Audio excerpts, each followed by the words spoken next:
신약성경 243면에 있는 로마서 3장 23절에서 28절까지 말씀 제가 봉독해 드리겠습니다. 모든 사람이 죄를 범하였음에 하나님의 영광에 이르지 못하더니 그리스도 예수 안에 있는 속량으로 말미암아 하나님의 은혜로 값없이 의롭다 하심을 얻은 자 되었느니라.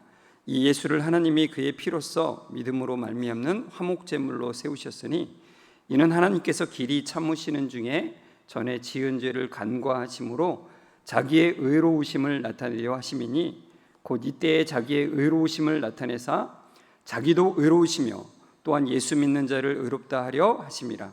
그런즉 자랑할 때가 어디 있느냐? 있을 수가 없느니라. 무슨 법으로냐? 행위로냐? 아니라 오직 믿음의 법으로니라.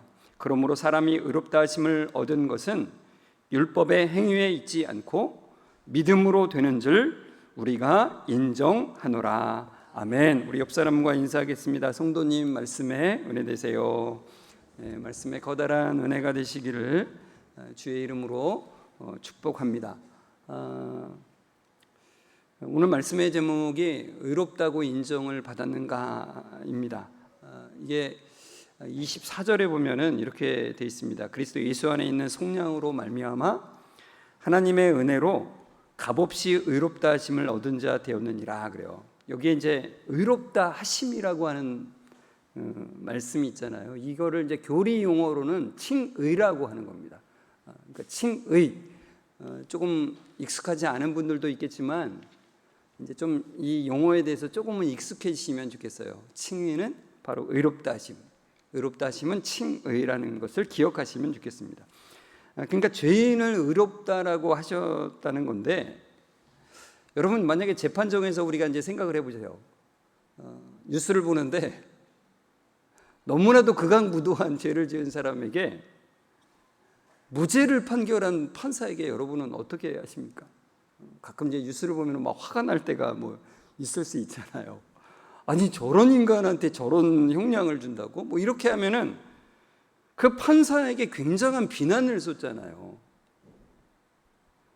그렇다면 여러분, 죄인을 무죄라고 하신 이 하나님, 재판장이신 이 하나님은 정말 이래도 되는 걸까? 나를 죄인에서 의인으로 해준 건 고마운데 그러면 너무 불의한 재판관이 아닌가라고 하는 생각을 가질 수 있잖아요. 어떻게 거짓말하실 수 없는 의로우신 하나님이 이렇게 하실 수 있는 것인가라고 하는 이런 질문을 갖게 되죠. 죄인을 의인이라고 그냥 말하다니 그게 말이 되는 소린가? 근데 여러분, 이 칭의라고 하는 것은 그렇게 간단한 문제가 아닌 거예요. 이 의롭다 하심은 참으로 신비로운 거고요. 우리의 상상을 초월하는 놀라움이 여기에 담겨 있는 진리인 겁니다. 이 마틴 루터는 이 칭의에 대해서 이런 말을 했어요. 칭의는 교회가 서고 넘어지는 조항이라는 거예요. 그러니까 이 칭의가 바로 세워지면 그 교회가 서는 거고, 칭의가 바로 서지 않은 교회는 쓰러진 자체 그거라 이거죠. 쓰러진 거예요.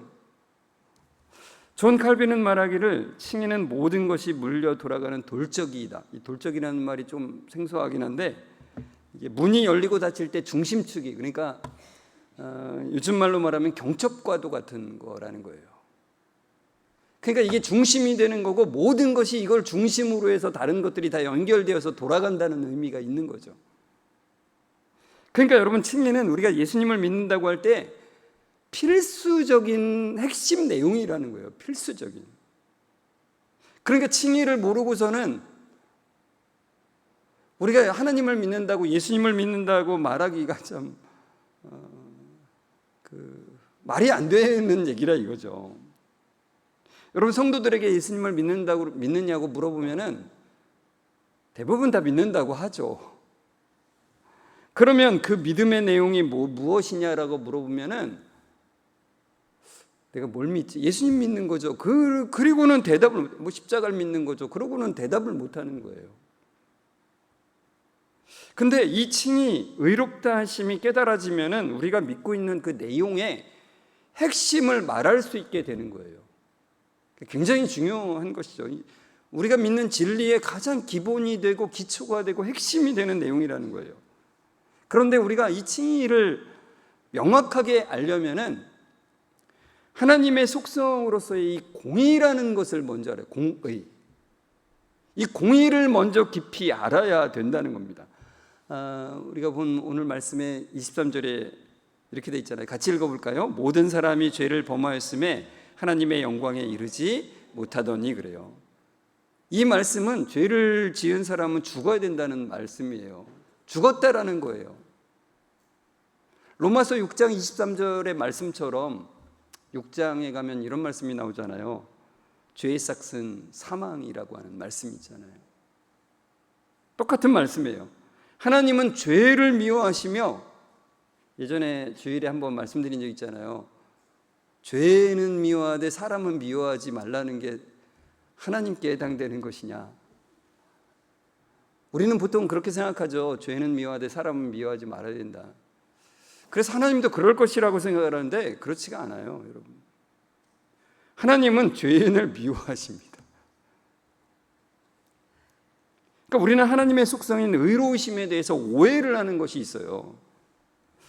우리가 이번 연도에 이제 주일학교 아이들 공과 교재를 따라가고 있는데요.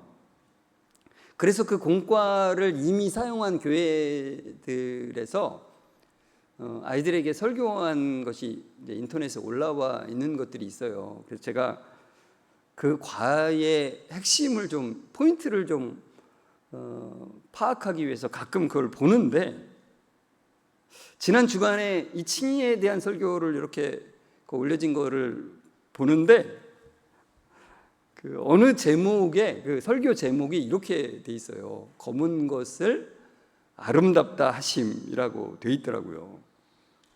그래서 야, 이건 좀 오해가 될 수 있는 소지의 제목인데, 이런 생각이 들어서 좀 그거를 자세히 좀 들어봤어요.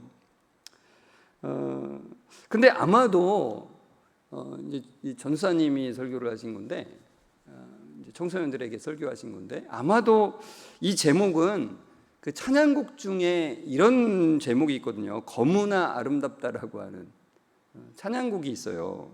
여기서 따온 것 같아요, 아무래도. 근데 그 찬양곡은 아가서에 나오는 그 여인의 얼굴이 검다는 것에서 그 나온 그 찬양 제목이거든요. 근데 그 검다는 것을 죄에 적용해서 아름답다라고 하면은 오해를 불러일으키기에 아주 쉬운 제목이라 이거죠. 여러분, 하나님은 죄 또는 죄인 자체를 그냥 아름답게 보시는 분은 아니라는 거예요. 제가 이 설교를 들었는데 그 설교 내용에 이런 내용이 있었어요. 하나님께서 말씀하시기를, 나는 너를 믿어줄게. 사람들은 너를 검은 것이라고 손가락질하지만 나는 너를 아름답다고 얘기할게. 근데 이게 진짜로 얼굴 피부가 검어서 그거를 사람들이 비난하고 막 놀리는 것이라면 정말 굉장히 적절한 설교인데, 이게 죄에 대한 것이라고 하면은 되게 문제가 있다는 거예요. 오해의 소지가 있어요. 그러니까 의롭다고 하시는 것을 믿어주는 것 정도로 오해하기가 쉽다는 거예요. 그러니까 사랑의 하나님을 강조하는 거예요. 여러분, 우리는 하나님이 죄인을 그냥 사랑하신다라고 생각하는 경향이 있어요. 그래서 이런 주장을 담은 책도 나오는 건데요. 2011년도에 미국에서 출간된 책입니다. 러브 윈즈라고 하는 책인데, 우리나라 그 책이 번역될 때는 사랑이 이긴다라고 이제 번역이 된 거예요. 이 책이 주장하는 바는 뭐냐면은, 하나님은 사랑이시기 때문에 죄인을 영원한 지옥에 보내시지 않는다라는 거예요. 이 책의 내용에 이런 게 있어요. 모든 사람을 사랑하신다는 신비롭고 정의로운 하나님이 단지 복음을 들을 기회가 없었거나 믿지 않았다는 이유로 수십억 명의 사람을 영원히 고통 속에 방치하는 분이시겠는가? 하나님 없는 삶이라면 사후가 아닌 지금이 바로 지옥이다. 사랑의 하나님은 영원한 지옥을 허락하실 수 없다. 뭐 이런 주장들을 하는 거예요, 이 책에서. 그러니까 성경에 기록된 지옥의 불이나 심판의 이미지는 영원한 파멸의 그런 지옥, 우리가 생각하는 그런 지옥이 아니라 인간의 잘못을 깨닫게 하고 정화하기 위한 교정적인 의미에 가깝다는 거예요. 실제 지옥, 그러니까 영원히 타는 불 그런 거는 없다, 이렇게 주장하는 거죠. 결국 하나님의 그 압도적인 사랑이 모든 만물을 회복시키고 승리할 것이라고 이제 주장하는 거죠. 결국 이분이 이 책을 쓰고서 결국은 자기가 담임하던 교회에서 이 책 때문에 물러나게 돼요. 이것 때문에 엄청난 논쟁이 일어났거든요. 근데 여러분, 이 책이 말하는 거는 참 그럴싸하죠. 뭔가 설득력이 있어서 이 책이 되게 많이 팔렸어요. 그러나 여러분, 우리가 꼭 이 성경을 통해서 놓치지 말아야 될 거는 하나님의 공의는 우리가 생각하고 상상하는 것을 초월할 정도로 두려운 것이라는 거예요. 그러니까 하나님께서는 하나님의 공의에 만족되지 않는 그 어떤 것이라도, 제가 여러 번 강조했잖아요. 단 하나만의 죄로도 영원히 타는 불 속에 영원히 던져지는 이에 조금도 부족함이 없다라는 게 바로 하나님의 공의를 나타낸다는 거예요. 그 단 하나만 발음이 안 되네요. 단 하나만의 그 죄로도 영원한 지옥에 보내시는 냉철함이 있다는 것을 기억하지 않으면은 이 칭의라는 것을 이해할 수가 없게 돼요. 이 칭의를 깨달을 수가 없는 거예요. 여러분, 완전한 공의가 무너지면 완전한 사랑도 없다는 것을 기억해야 된다는 거예요. 우리는 다 사실 공의와 사랑이 균형을 이룰 수가 없는 그런 존재들이죠. 어떤 때는 봐줬다가 어떤 때는 엄격했다가 그것이 왔다 갔다 하는 그런 존재인 거예요. 저는 노예에 이제 참석을 하면은 때로는 막 제 마음이 참 이리 갔다 저리 갔다 하는 제 모습도 좀 보게 돼요. 왜냐하면 어떤 목사님은 일어나서 이거는 법대로 해야 됩니다라고 강력하게 얘기하고, 어떤 목사님은 일어나서 은혜로 합시다 뭐 이렇게 얘기하는 분이 꼭 있거든요. 그러면은 저도 마음에 이리 갔다 저리 갔다 제 마음에도 왔다 갔다 하는 거를 느껴요. 근데 그게 우리의 모습이잖아요. 어떤 때는 이 방향으로 흐르고 어떤 때는 이렇게 방향으로 흐르고, 단호했다가 너그러웠다가 왔다 갔다 하는 거죠, 우리는. 그러나 하나님은 이 공의와 사랑의 완전한 균형 가운데 있으신 분이라는 거예요. 성경이 우리에게 말씀하시는 것이 바로 그겁니다. 그러니까 그것을 가장 잘 보여주는 게 바로 십자가예요. 모든 죄인들이 처해질 것이 이와 같음을 십자가를 통해서 우리에게 분명하게 보여주고 있는 것이고요. 그 비참함과 버림받음의 현실을 분명하게 보여주는 거예요. 그러면서 반면에 하나님의 완전한 사랑을 또한 십자가로 보여주고 계시다는 것이죠. 여러분, 하나님을 사랑의 하나님, 도와주시고 베풀어 주시는 분으로만 알고 있으면은 그 믿음은 허상일 수 있습니다. 칭의의 의미를 정확하게 알 수가 없기 때문에 그렇다고 그랬어요. 그러니까 여러분, 공의의 하나님이 죄인에 대해서 쏟으시는 그 진노를 깨닫게 될 때, 그 진노가 얼마나 큰 것인지를 깨닫게 될 때에 우리는 칭의의 은혜를 온전히 깨닫는 방향으로 가게 된다는 겁니다. 종교개혁자 마틴 루터는 엄격한 아버지 밑에서 자랐어요. 참 굉장히 그 아들을 엄격하게 키우는 아버지였는데, 그런데 마틴 루터가 성경을 이제 연구하다 보니까 창조주 하나님은 육신의 아버지랑은 비교도 안 될 정도로 엄격하신 분이라는 걸 성경을 통해서 보는 거예요. 그러니까 성경이 너무나 자신을 두렵게 하는 것을 봤어요. 아무리 하나님을 만족시키려고 해도 만족시킬 수 없다는 것을 분명히 그가 깨달은 거예요. 그래서 그가 어떻게 한다 그랬어요? 고행을 하는 거예요. 밥을 안 먹고 어려운데 일부러 가고, 심지어는 무릎으로 계단을 오르내리는 것을 한다는 거예요. 여러분, 그냥도 계단을 오르내리기가 힘든데 무릎으로 계단을 오르내리면, 저는 안 해봐서 하고 싶지도 않아요, 사실. 근데 그렇게 해서 자신의 죄가 조금이라도 용서받을 수 있다면 계속 하는 거예요. 근데도 마틴 루터는 깨닫는 거예요. 그래도 안 된다는 것을. 그러다가 그가 로마서 말씀을 보고, 로마서 1장 17절에 복음에는 하나님의 의가 나타나서 믿음으로 믿음에 이르게 하나니 기록된 바 오직 의는 믿음으로 말미암아 살리라. 이 말씀을 통해서 그가 깨달은 거예요. 뭘 깨달았냐면은 나 스스로는 하나님을 만족시킬 수가 없구나. 그리고 하나님이 하신 그 일을 믿음으로 받아들이는 것이 하나님의 의로 덧입혀지는 그 역사가 있다는 것을 깨닫게 됐다는 것이죠. 그러니까 루터가 의롭게 하심, 그 칭의의 의미를 바로 이 로마서를 통해서 그가 깨달았다는 거예요. 웨스트민스터 소유령 문답 33문은 이제 칭의에 대해서 설명을 하는데, 33문의 질문이 그겁니다. 의롭다 하심 칭의란 무엇인가요? 인데요, 답을 우리 같이 한번 읽어볼까요? 하나님의 값없는 은혜의 행위이신데 그가 우리의 모든 죄를 사면하시고 우리를 의롭다고 여겨주셔서 받아주시는 것입니다. 이는 오직 그리스도의 의를 우리의 것으로 돌려주신 덕분이며 또 그것이 오직 믿음으로만 받아진 덕분입니다. 그래요. 그러니까 성경은 의의 전가를 말씀하세요. 예수 그리스도의 의가 우리에게 덮여진 거예요.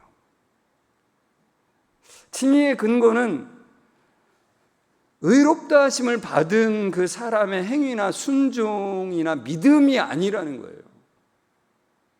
오직 예수 그리스도의 율법의 요구를 만족해 하신 그 역사하심, 그 이루심, 예수님의 이루신 의를 받아들이는 것이 믿음이라는 거예요.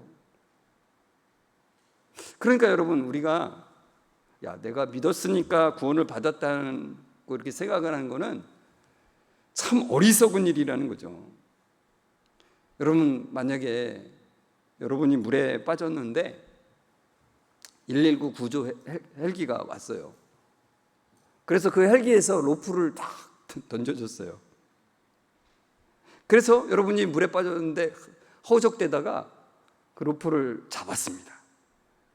그리고 안전한 곳으로 물에서 빠져나오게 옮겨졌어요.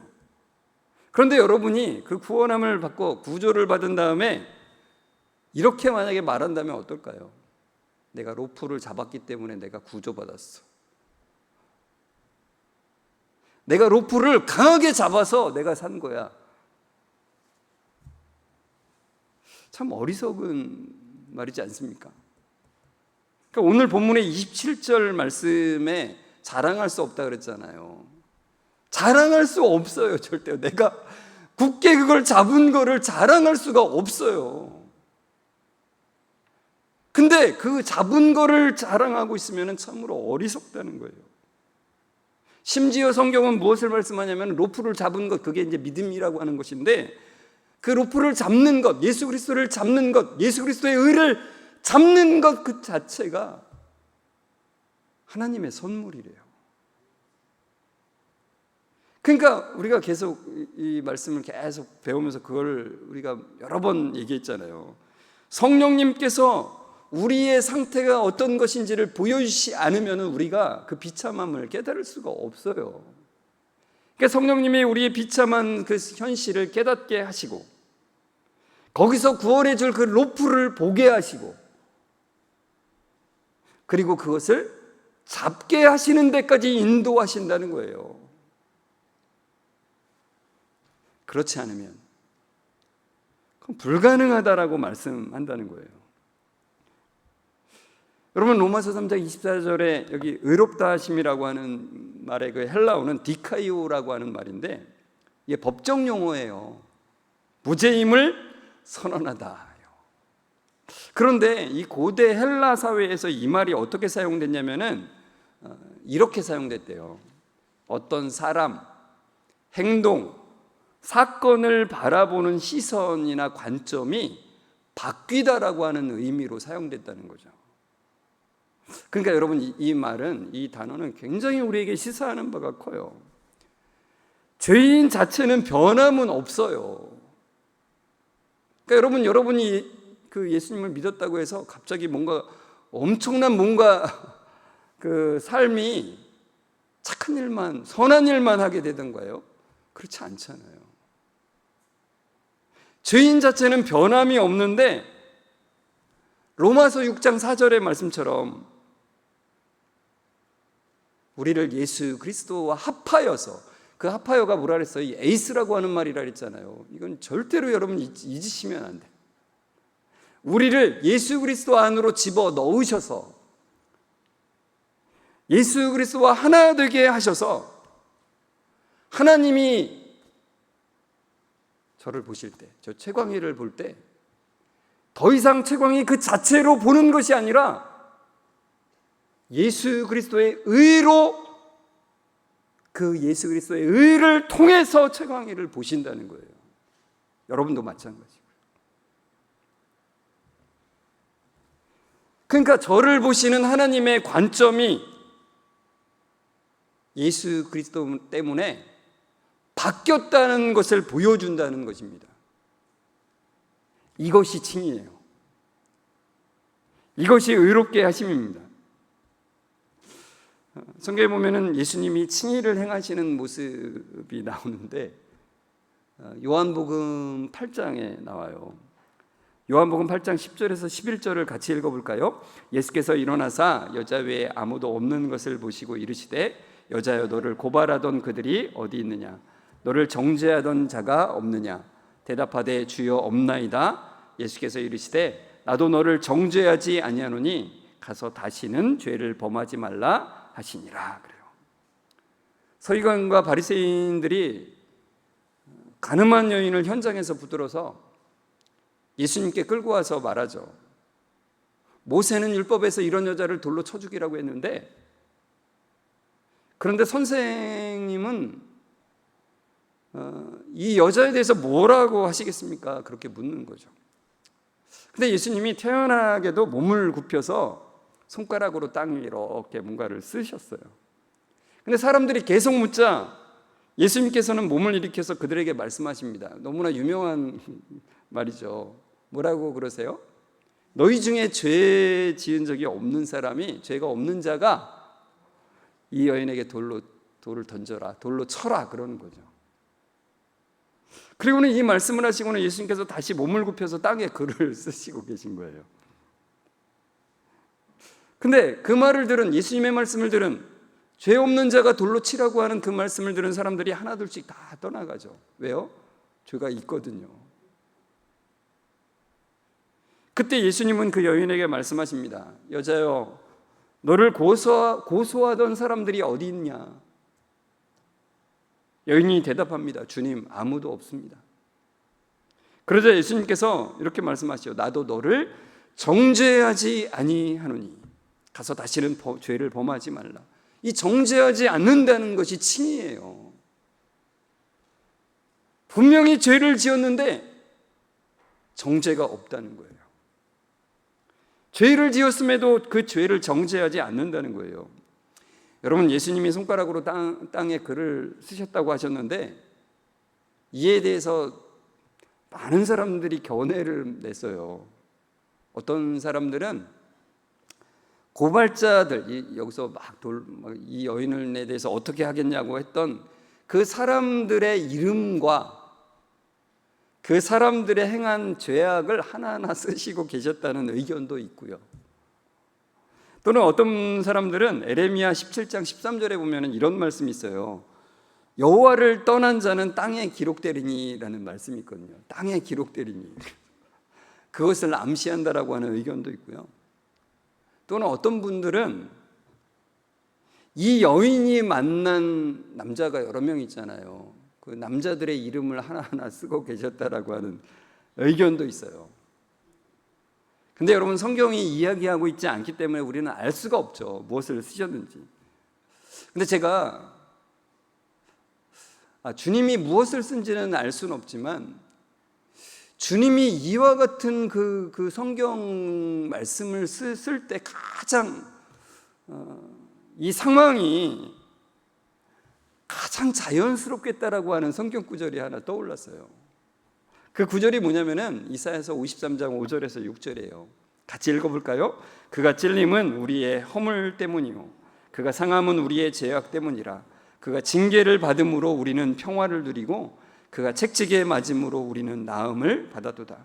우리는 다 양 같아서 그릇 행하여 각기 제 길로 갔거늘 여호와께서는 우리 모두의 죄악을 그에게 담당시키셨도다. 그래요. 그러니까 예수님이 이 성경 구절을 꼭 썼다라고 제가 주장하는 바는 아닌데, 예수님이 이 여인에게 하시고 싶은 말씀은 이거라는 거예요. 뭐냐면은, 여자요, 너의 죄가 가벼워서 정죄하는 것도 아니고 너의 죄가 아무 대가도 없이 그냥 통과되는 것도 아니란다. 너의 죄는 죽어 마땅한 죄다.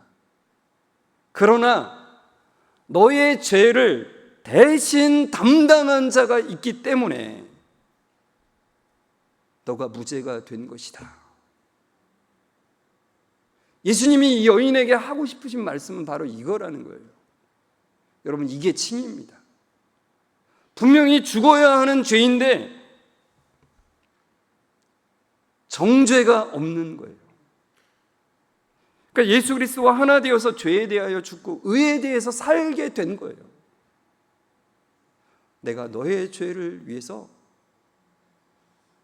너가 의인이 되게 하기 위해서 이 땅에 왔단다. 이것을 말씀하고 싶으신 거예요. 여러분, 하나님께서 우리에게 이 칭의의 은혜를 주신 이것이 우리 마음속에 새겨졌으면 좋겠어요. 변함없이. 근데 우리가 그것에 흔들리잖아요. 그죠? 그래서 우리는 이런 질문을 또 하게 돼요. 죄로 인해서 칭의가 무효될 수가 있는가? 왜냐하면 여러분, 우리가 어떤 죄책감에 시달리게 되면은 내가 구원받은 사람인가? 내 삶의 모습을 보면은 전혀 구원받은 사람 같지 않은 모습들을 우리가 때로 종종 보게 되면 하나님의 칭의가 취소된 것인가? 이런 생각이 들 때가 있어요. 근데 분명히 하나님께서 우리에게 말씀하세요. 칭의는 확정적입니다. 의롭다 하심을 받은 자는 바로 하나님의 자녀이죠. 그 하나님의 자녀의 범죄는 하나님의 노여움을 일으키기이지만 절대 취소되지는 않습니다. 무효되지 않으면, 취소되지 않으면은 이런 걱정들을 하는 분들이 있잖아요. 야, 천국 티켓 받았다고 그냥 막 살아가지 않을까? 이게 인간적인 생각이거든요. 그래서 로마 카톨릭에서는 이게 취소될 수 있다라고 말하거든요. 자신의 행동 여부에 따라서 최종 심판이 달라진다라고 보는 거예요. 그래서 여러분, 로마 캐톨릭의 이 캐톨릭 성당에 다니시는 분들은 실제로 개신교에 있는 분들보다 선행을 참 많이 해요. 저도 캐톨릭에 있는 분들을 이렇게 만나보다 보면은 가끔 만날 때가 있거든요. 진짜 신사적이고요. 진짜 잘해요. 그게 나쁜 건 아닌데 바로 이런 영향이 있죠. 그러나 여러분, 하나님의 은혜를 입은 사람이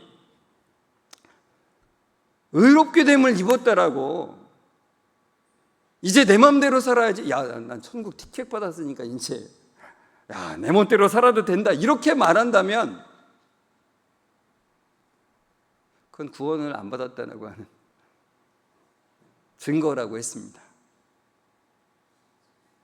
여러분, 은혜를 입은 자는요, 그 은혜가 너무나 크기 때문에 하나님을 생각하게 되고 하나님이 기뻐하시는 바를 생각하게 되고 하나님을 닮아가는 것이, 예수님을 닮아가는 것이 그 삶의 가장 큰 관심사가 되는 거예요. 의롭다함을 받는 자는 하나님의 사랑을 받는 그의 자녀입니다.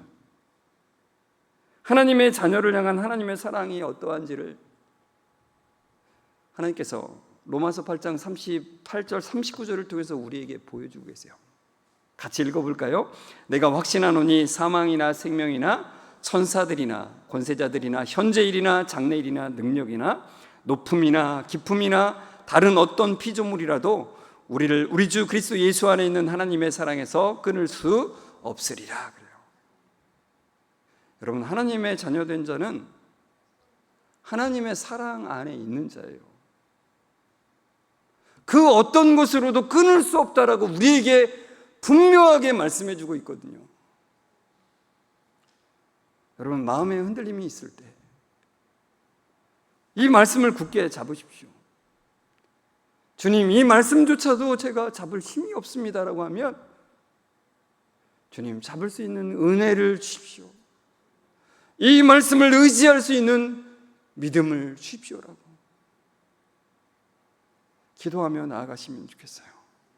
그래서 여러분, 이 의롭다 하심의 은혜, 그 칭의의 은혜가, 그 놀라운 은혜가 여러분 마음 가운데 늘 확신으로, 기쁨으로,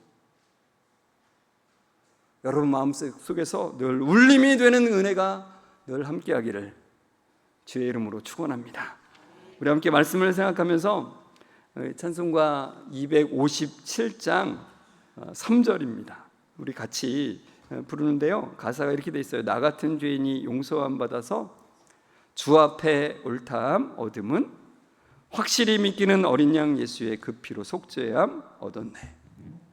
우리의 칭의의 근거는, 우리의 옳다함의 그 근거는 우리 자신에게 있는 게 아니라 오직 예수 그리스도께 있음을 고백하며 이 시간 함께 간절히 찬송했으면 좋겠습니다.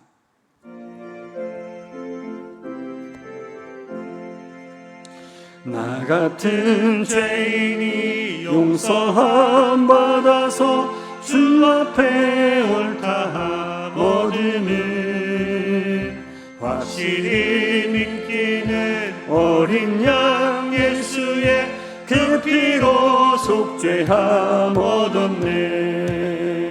속죄함 속죄함 주 예수 내 죄를 속했네. 할렐루야 소리를 합하여 함께 찬송하세. 그 피로 속죄함 나 같은 죄인이 용서함 받아서 주 앞에 옳다함 얻음을 확실히 믿기는 어린 양 예수의 그 피로 속죄함 얻었네. 속죄함 속죄함 주 예수 내 죄를 속했네. 할렐루야 소리를 합하여 함께 찬송하세. 그 피로 속죄함 얻었네. 하나님 감사합니다. 죽어마땅한 죄인에게 구원의 은혜를 베풀어 주신 하나님을 찬양합니다. 하나님, 인간의 본성상 사랑을 베푸시는 하나님은 잘 생각하면서 죄인에게 진노를 쏟으시는 하나님은 거부하려는 본성을 가진 자들입니다. 그러나 하나님의 완전한 공의가 있기에 완전한 사랑이 있음을 기억하는 은혜를 허락해 주옵소서. 우리의 의롭게 됨의 근거가 우리에게 있지 아니하고 그 공의의 진노를 온전히 받으신 예수님의 의에 있음을 더욱 깊이 알아가는 은혜를 허락해 주옵소서. 칭의의 은혜가 얼마나 커다란지, 그리고 그 선언이 변경될 수 없는 것인지 확신하는 삶을 살아가게 주님 도와주옵소서. 우리를 죄 가운데서 구원하신 예수 그리스도의 이름으로 감사하며 기도드리옵나이다. 아멘. 우리 주 예수 그리스도의 은혜와 하나님의 사랑하심과 성령님의 교통하심이 저희가 값없거나 대가 없이 의롭게 된 것이 아니라 그 죄를 대신 담당하신 예수 그리스도 때문임을 고백하며 나아가는 우리 모든 성도들과 그 가정 위에 지금부터 영원까지 함께 있을지어다. 아멘.